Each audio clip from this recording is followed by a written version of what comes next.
Comunique a ente pontificio que Monseñor Montes de Oca, con ánimo sereno y contento, deja esta vida terrena feliz de unirse a Dios. 6 de septiembre de 1944, 11 a.m.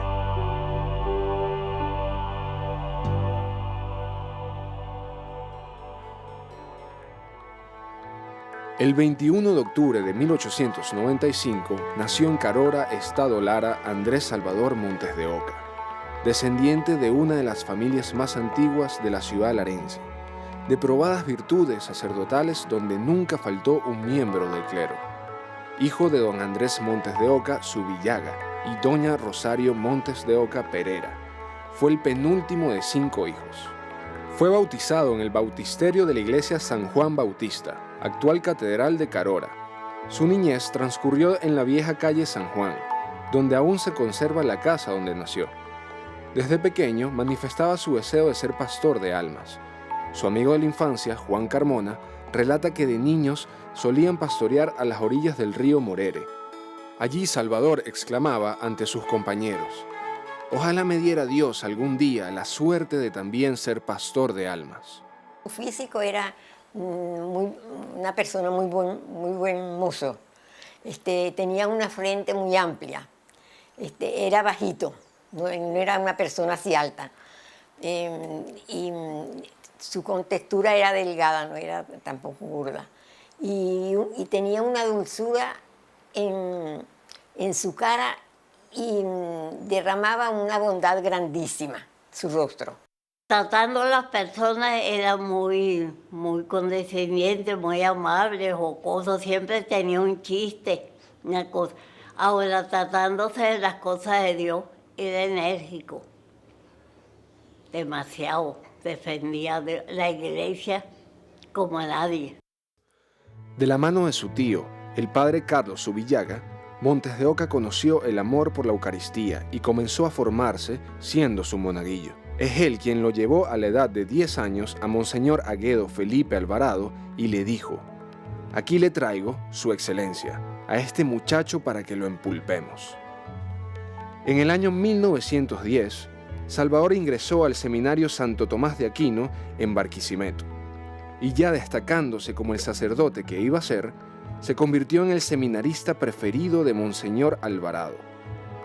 Para el año 1914, Salvador acompañó al obispo Alvarado a Roma, a la visita ad limina, y, cosa muy rara, como fueron muchas en su vida, se quedó estudiando en el Colegio Pío Latinoamericano. Al cabo de 3 años, su salud se debilitó y regresó a Venezuela, donde continuó sus estudios en el Seminario de Caracas. Salvador Montes de Oca fue ordenado sacerdote en mayo de 1922. Fue designado capellán del Santuario de la Paz y además de desempeñar labores periodísticas, fue profesor en el Colegio Federal de Barquisimeto. Pues muchos papás se animan a que sus niñas comiencen sus estudios para ser formadas por el padre Montes de Oca. A pocos años de haber sido ordenado sacerdote, fue distinguido con el título de Monseñor y Camarero Secreto del Papa. Él era muy amante de la Eucaristía. Él no veía más cosas más grandes que la Eucaristía. Decía con mucho fervor la misa. Cuando él atravesaba la plaza que conducía hasta el Santuario de la Paz, él no pasaba directo, sino que se detenía a conversar con los niños, a conversar con los jóvenes, y se hacía sumamente cercano. El 13 de enero de 1927 falleció el obispo de la diócesis de Valencia, Monseñor Granadillo. Ante la vacante en la mitra de Valencia, el arzobispo de Caracas, Monseñor Rincón González, le escribió una carta al presidente de la República, el general Juan Vicente Gómez, en la que expuso que había escasez de clero y no puede recomendar una terna. Propuso al padre Montes de Oca que, si bien era muy joven, disponía de unas profundas cualidades que hacían parecer en él un anciano. Salvador Montes de Oca no quería aceptar la mitra porque no se consideraba digno, pero vio esta decisión como una misión para servir a la causa de Dios. Fue proclamado segundo obispo de la diócesis de Valencia el 23 de octubre de 1927. De este hecho, Monseñor escribió: «Cuando me nombraron pastor de una grey, fue Carora la que me vistió de obispo, regalándome la indumentaria». Su episcopado marcó una nueva etapa en su vida sacerdotal. Con apenas 32 años, el obispo más joven de Venezuela se encomendó a Dios y le pidió fuerzas que permitieran a su cuerpo enfermizo sobrellevar el peso de una mitra. Ante la situación política y social de Venezuela, Monseñor Montes de Oca se mantuvo firme en la defensa de los derechos humanos y la doctrina de la Iglesia Católica.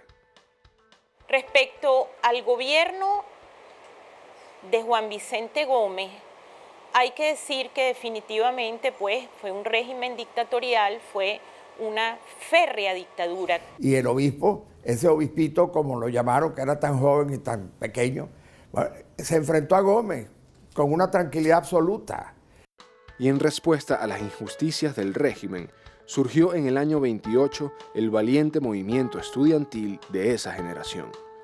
Una parte de la juventud intelectual venezolana se levantó a favor de la pluralidad y el respeto a los derechos humanos. Eran jóvenes valientes que se alzaron con ideas y fueron prácticamente callados, confinándolos en distintos lugares de presidio. Uno de ellos es el famoso castillo de Puerto Cabello, curiosamente llamado Libertador. Que él se dio cuenta de lo que estaba sufriendo en las cárceles, los que estaban sufriendo en las cárceles, los que estaban sufriendo los estudiantes, los que estaban sufriendo las torturas. El castillo de Puerto Cabello se encontraba dentro de la jurisdicción de la diócesis del obispo Montes de Oca. Pues allí el obispo Montes de Oca pide en infinidad de oportunidades que se le permita ir simplemente para interesarse por la salud de esos presidiarios, pero esto siempre le es negado. Cuando llegaba ese carro verde ahí frente al castillo donde estaban presos los muchachos, él empezaba de una vez su discurso y daba ahí un meeting en la puerta. Atreverse, pues, en aquellos años, querer ir allá a la cárcel, ese castillo, pues, de Puerto Cabello, y es hermoso, pues, el testimonio que Andrés Eloy Blanco, pues, deja. El día que él salió del Castillo Libertador, allí lo estaban esperando sus familiares, sus tías, las Rabel, y junto a ellas se encontraba el joven obispo Montes de Oca, quien le dijo: Andrés Eloy, hoy sales libre, pero no te olvides jamás de tu compromiso con la patria. Monseñor se preocupaba por cómo se encontraban los hogares donde faltaba el padre. Por las tardes salía sin escolta y tocaba las puertas para saber en qué condiciones estaban, y a los pequeños de la casa les dejaba monedas de 5 bolívares para socorrer en algo de sus hogares. Discretamente ayudaba a las madres sin humillarlas. Cuando mi papá se murió, yo estaba pequeña, pues lo veía a él como un papá. Así que lo quise mucho. En Semana Santa, Monseñor se llevaba a los hombres, porque era el rosario de los hombres. Y Monseñor iba rezando por los presos políticos, porque suelten los presos políticos. Y así seguía por toda la ciudad, y atrás iban 300, 400 hombres de la ciudad rezando el rosario. El obispo de Valencia fue frontal contra los abusos cometidos por los personajes del gobierno. El año 1929 fue un año particularmente terrible para Venezuela. Un fuerte terremoto destruyó la ciudad de Cumaná, la fallida expedición del Falke a las costas de Oriente, y fue electo para un nuevo periodo presidencial Juan Vicente Gómez. Pero este decidió renunciar para dedicarse a las labores del campo, y fue nombrado presidente de la República Juan Bautista Pérez. Ocurrió un hecho que Monseñor Montes de Oca no podía pasar por alto. El prefecto, actualmente sería el gobernador del estado, anuncia su matrimonio civil con una dama de la sociedad carabobeña. Este señor ya había estado casado en primeras nupcias. De manera que ahí Monseñor dice: entonces es preciso que yo ponga los puntos sobre las IES aquí. Aquí va una carta pastoral sobre el matrimonio. Una pastoral para instruir a la feligresía. En ningún momento él quería molestar. La instrucción pastoral sobre el matrimonio eclesiástico fue tomada como un insulto por los más altos jerarcas del gobierno, lo que trajo como consecuencia que el 11 de octubre de 1929, Monseñor Salvador Montes de Oca fuera expulsado del país.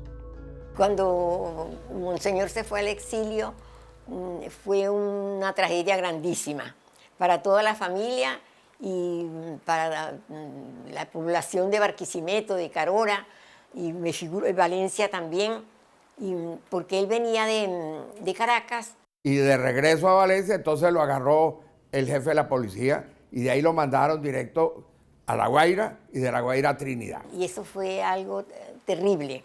Con una profunda sensibilidad por lo que era la justicia y por tanto todo lo que se desviara de allí, todo lo que fuera abuso de poder, todo lo que fuera aprovecharse pues, del poder, no solo para dañar a otros, sino también hasta para dar mal ejemplo, que fue lo que en definitiva fue, diríamos, como el espolón que hizo que fuera expulsado. Y después vienen las noticias que llegó a Trinidad, que se consiguió allá con una familia también Montes de Oca, que parece que era de la parentela, y hicieron mucha relación. Cuando Monseñor Gómez le mandó una bolsita con dinero para pasar en el exilio, le respondió: dígale a su presidente que un príncipe de la iglesia no acepta limosna de sus perseguidores. Entonces Gómez que dijo: a obispito amargo. Don Andrés Montes de Oca viajó a Trinidad junto al padre Cubas. Llevó con él un documento que enviaba el gobierno de Venezuela a Monseñor. Se trataba de una nota donde Montes de Oca rectificaba la pastoral sobre el matrimonio eclesiástico que lo llevó al destierro. Don Andrés le dijo: te mandan esto para que lo firmes y puedas volver a Venezuela. Si yo fuera tú, no lo firmara, y su hijo, por supuesto, no lo firmó. Monseñor Montes de Oca partió de Trinidad a Europa. En el año 1930 llegó a Roma y se hospedó en el Colegio Pío Latinoamericano, donde compartió con los seminaristas de Venezuela. Entonces Gómez, muy vivo que era, dijo que él no era el que había sacado a Monseñor, que el que lo había sacado era el presidente, que era Juan Bautista Pérez. Por eso en Caracas, los echadores de broma le escribieron allá en Miraflores un letrero que decía: aquí vive el presidente y el que manda vive enfrente. En 1931 fue destituido el presidente de la República, Juan Bautista Pérez, y regresó al control directo del poder, el general Juan Vicente Gómez.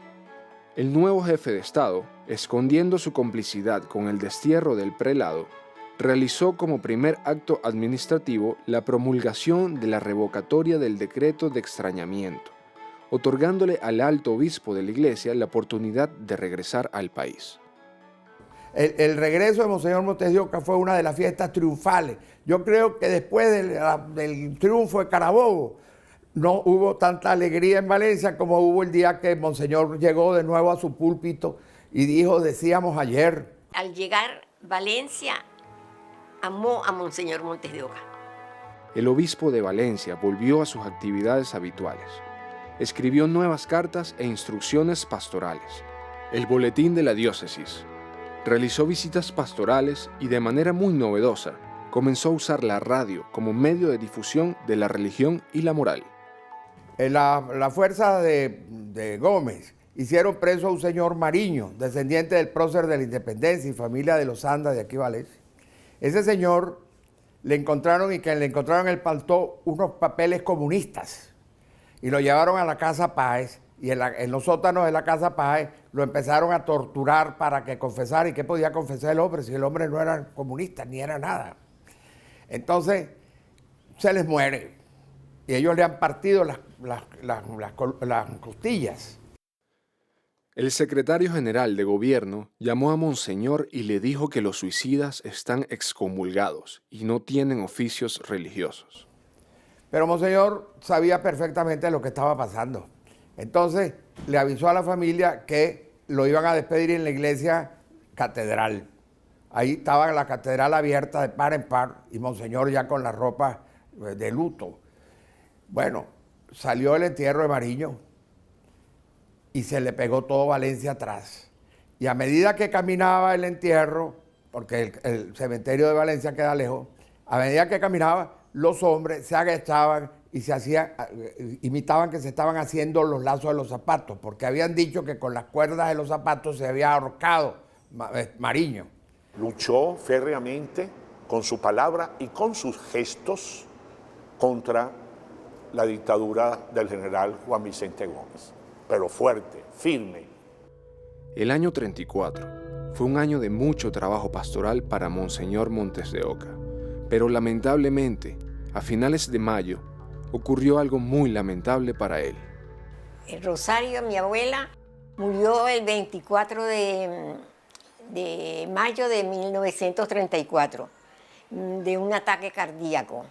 Que el ánimo se volvió pues muy quedo, ya no fue tan comunicativo, ya no fue tan jovial, ya no fue tan cercano, sino que se volvió taciturno, encerrado en sí mismo, llegó a enfermarse. Valencia amó a Montes de Oca. Valencia, como no podía expresarle a Montes de Oca lo que lo quería, cuando se murió su madre, le levantó un mausoleo extraordinario, principesco, diría yo. De manera que él nunca Monseñor estuvo solo. El pueblo siempre estuvo alrededor de Montes de Oca. Indudablemente que estos años, después de su regreso del destierro en el año 31, fueron años duros.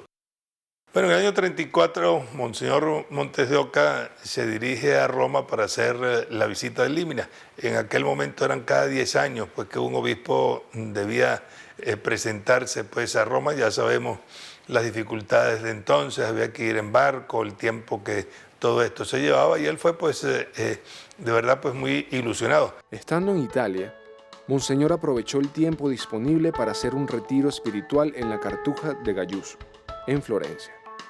Allí lo sorprendió una peritonitis, que lo puso al borde de la muerte, por lo que estuvo 2 meses y medio hospitalizado. De Venezuela arribó Monseñor Lucas Guillermo Castillo, obispo de Coro, quien lo acompañó hasta su recuperación. Él, que siempre fue de constitución física más bien débil, pues que no iba a recuperarse en poco tiempo, ni iba a tener pues la fuerza para continuar adelante, y es lo que lo lleva a presentar su renuncia. Montes de Oca iba ya con un proyecto de vida. Él iba a entregarse a los cartujos. A Montes de Oca no se le permitió volver a la Cartuja de Gayuso por su estado de salud y debilidad física. Entró en la congregación de los Padres Sacramentinos, donde pasó 8 años desempeñando oficios variados. No deseó ser reconocido como el obispo. Él renunció totalmente a cualquier dignidad y pasó a ser conocido como el Padre Montes. Se dice que la manera como él bendecía lo delataba, y que muchas veces religiosas y sacerdotes se daban cuenta de que esta persona debía haber sido un alto dignatario por la manera especial que empleaba para bendecir al terminar la Eucaristía. A Monseñor Montes de Oca se le ofreció la posibilidad de regresar a Venezuela en medio del conflicto armado de la Segunda Guerra Mundial, pues que azotaba toda Europa, y no podemos olvidar que Italia pues era aliada de Hitler. Sin embargo, él quiso permanecer junto a sus hermanos. El llamado que Monseñor sintió desde joven a la vida de contemplación es lo que lo llevó en 1943 a obtener el permiso de sus superiores sacramentinos para ingresar a una de las órdenes más austeras de la Iglesia, la Orden de San Bruno. Ingresó a la Cartuja del Espíritu Santo en la Farneta, en Lucca, Italia. Allí tomó el nombre de hermano Bernardo María. Ingresó como novicio. Fue una vida dura, pero muy sana. Las actividades se distribuían en meditaciones, estudios y trabajos manuales. Cada cartujo tenía su propia celda y jardín para plantar hortalizas y cultivar flores. Cuando Monseñor Montes de Oca entra a la vida de cartujo, le rapan el cabello, cosa que tiene que seguirse afeitando cada 15 días, viste un hábito de lana el silencio. Solamente un día a la semana tenían un pequeño paseo en el que sí se acostumbraba a hablar. Él estaba encantado porque él era un hombre eucarístico. Él lo que quería era estar todo el día frente al sagrario adorando a Jesús. El ejército alemán intensificaba sus ataques cada día más. Sin embargo, la Cartuja de Luca gozaba de neutralidad, razón por la cual nunca habían sido molestados por las tropas nazistas. La situación empeoró y para mediados de 1943, civiles adyacentes de la zona, en medio de desesperación por salvar sus vidas, saltaron los muros de la Cartuja y buscaron refugio en el interior del convento.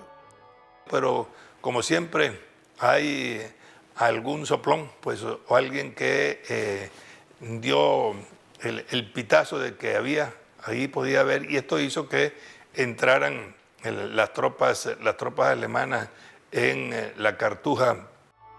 La noche del 2 de septiembre, un oficial del ejército alemán que se había ganado la confianza de los monjes tocó las puertas de la Cartuja y tras él entró un pelotón de las tropas nazistas, quienes atraparon a todos los cartujos y civiles que se preparaban para la misa de medianoche.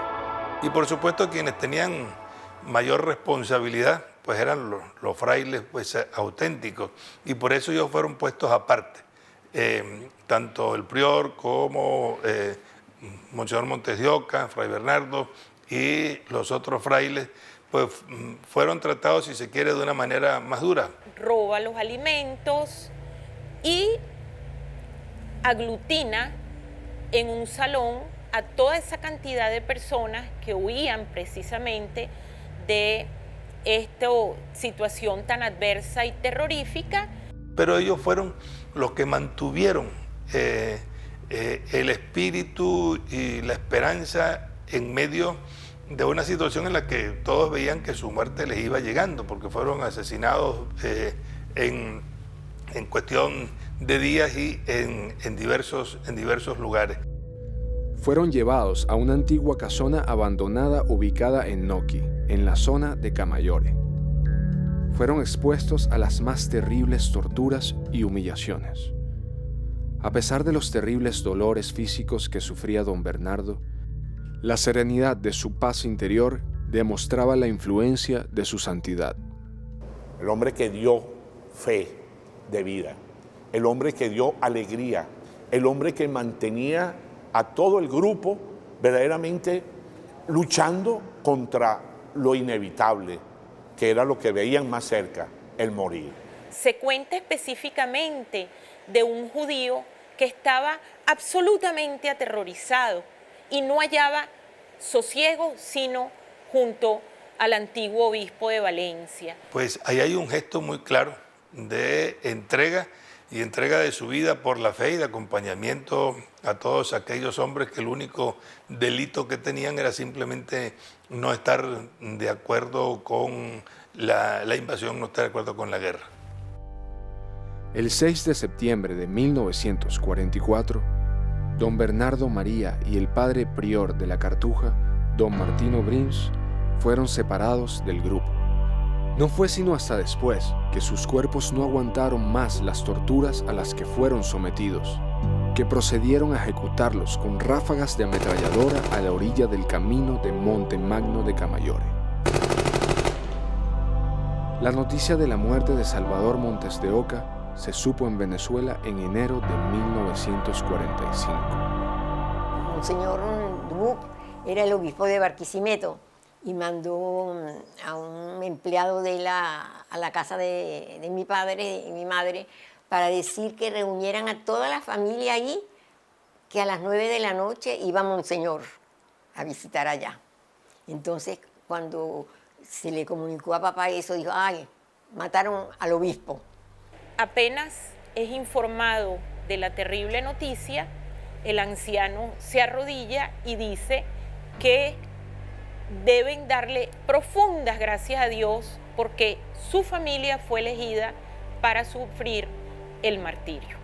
Se recibió con mucho pesar porque Monseñor fue muy querido aquí en Valencia. Con mucho pesar todo el mundo y causó pues admiración. pesar y admiración de que se muriera así. No fue sino hasta febrero de 1947 que los restos de Monseñor Montes de Oca fueron encontrados en una fosa común en el cementerio de Monte Magno. Hubo un interés aquí en Venezuela y concretamente en la Asamblea Constituyente para ver cómo se podían traer los restos de Monseñor Montes de Oca aquí a Venezuela. El sacerdote Luis Rotondaro fue el encargado de viajar a Italia para reconocer los restos del obispo de Valencia.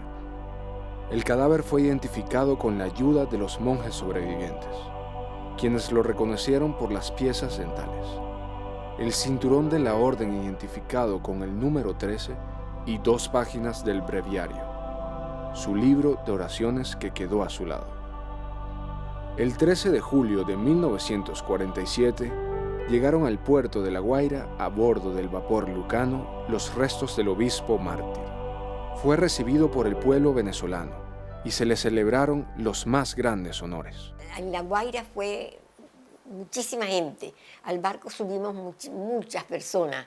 Y desde el puerto hasta la iglesia de La Guaira, todos a pie. Ahí le rezaron requiem y después seguimos el viaje para Caracas. Y en Caracas el recibimiento en la catedral fue apoteósico también, había mucha gente esperando. Y ahí lo dejaron hasta el día siguiente, que salimos para Valencia. Homenajes de respeto y admiración se tributaron a lo largo del camino hacia su diócesis. Durante el avance del cortejo fúnebre, desde la frontera de Aragua y Carabobo, el tránsito quedó absolutamente interrumpido y la carretera de lado y lado quedó abarrotada por las personas que querían homenajear a su obispo, Monseñor Salvador Montes de Oca. El recibimiento de los restos de Montes de Oca, de Monseñor Montes de Oca a Valencia fue una cuestión extraordinaria. Y fueron inhumados en la Catedral de Valencia, donde reposan pues actualmente. La significación de Monseñor Montes de Oca es única dentro de la historia de la Iglesia en Venezuela.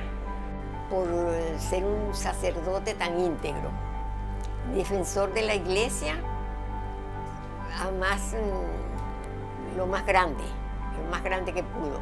Nos ponen un hombre que tuvo además un profundo amor a Jesucristo, a la Virgen Santísima y a la Iglesia, y desde allí lo que quería era servir al bien de los demás.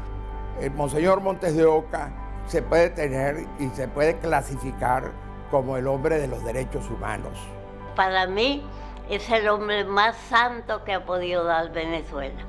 Ojalá llegue, como es el deseo de muchos, llegue al altar para que derrame muchas bendiciones e interceda por esta iglesia valenciana que tanto quiso. Salvador Montes de Oca pues es un ejemplo con una gran actualidad, con un profundo sentido para las generaciones de hoy y las generaciones de mañana de Venezuela y de más allá de nuestras fronteras.